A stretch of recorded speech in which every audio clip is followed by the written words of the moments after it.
שלום, אני לישה סטרלינג ואנחנו פה עם עמוס יופי שפתח את Breadcrumbs.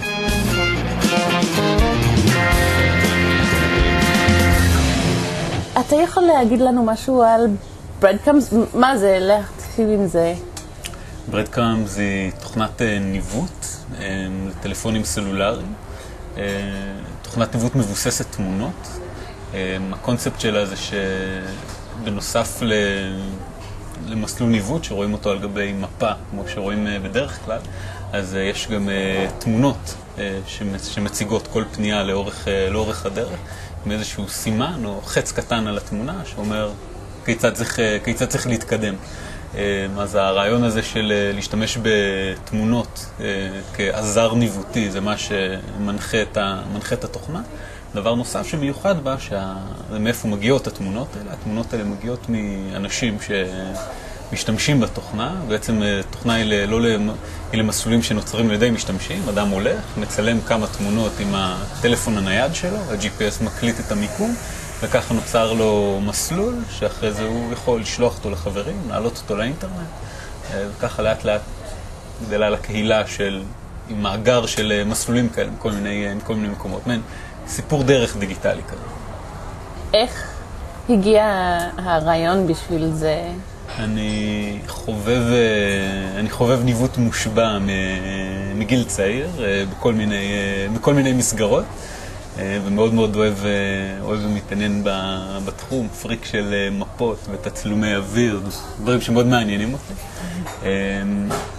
והאמת היא שלא היה לי הרבה ניסיון, לא יצא לי להתעסק יותר מדי עם מכשירי GPS ועזרי ניווט ממוחשבים, אבל שנה שעברה גוגל הכריזה על הטלפונים הסלולריים החדשים שלהם, פלטפורמת אנדרואיד, וגם הכריזו על תחרות פיתוח למפתחים עבור הפלטפורמה הזאת, שעד השלב הזה עוד לא יצא לשוק עדיין. אני הייתי סטודנט באוניברסיטה, שנה האחרונה של לימודים, הייתה שביתה גדולה באוניברסיטאות, אז היה לי קצת זמן פנוי. בזמן הזה לא היה לך את המכשיר, לא היה לאף אחד את המכשיר, אז עשית כל התוכנית במחשב עם, איך אומרים את זה בעברית? אמולטור. אמולטור. כן, האמת היא כל הפיתוח היה על אמולטור, זאת אומרת, אתה רואה תמונה של המכשיר על המחשב ואתה יכול ככה עם העכבר ללחוץ על כפתורים. זה היה לא פשוט, זה הקשה מאוד על הפיתוח, כמובן שמדובר בתוכנת ניווט שאמורה גם לדעת את המיקום שלך ואתה אמור לזוז, אז זה הפך את הדברים ליותר מסובכים. מודדתי. אז איפה Breadcrumbs היום? את Breadcrumbs פיתחתי לפני כמה חודשים. התוכנה הייתה בין התוכנות הראשונות שיצאו עבור אנדרואיד, באנדרואיד מרקט. קיבלה כמה עשרות אלפי הורדות מאז, וניתנת להורדה בחינם גם היום לכל מי שיש לו את המכשיר.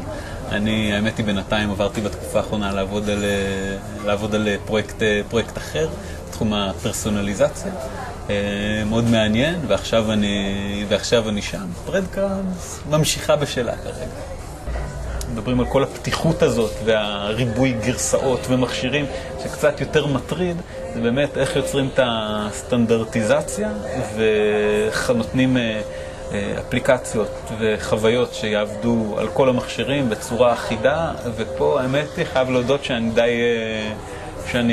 שאני די חושש. יש לי כמה חברים טובים עם ניסיון עשיר בפיתוח בתחום המובייל ב10 שנים האחרונות, והם אומרים לי מה שקורה עכשיו עם אנדרואיד ועם המכשירים החדשים זה בדיוק מה שהיה עם Java ME לפני 10 שנים. הבטיחו לנו פלטפורמה שהכל ירוץ והכל יעבוד על כל המכשירים פעם אחת, זה לא בדיוק התממש. אני לא יודע, אבל מאוד יכול להיות שאנחנו גם נגיע למצב הזה, אני מקווה שלא. מי שמשיג מכשירים מהסוג הזה ומשתמש בהם, יש עזרה אחת. להרים את הראש תוך כדי שמשתמשים בהם ולהסתכל קצת מסביב, כי מצאתי על עצמי כמה פעמים שאתה הולך וקצת מסתכל על המפות או על פה או על שם או על איזה אימייל ואתה עושה את זה תוך כדי הליכה. צריך להרים את הראש, להיזהר שאתה לא נכנס, תפרץ לכביש, תכנס באיזה עץ, כל מיני דברים כאלה. לא לעשות את זה באוטו. לא לעשות את זה באוטו, לעמוד בפיתוי, כן, באמת כדאי להיזהר ולשים לב לעולם שם שבחוץ.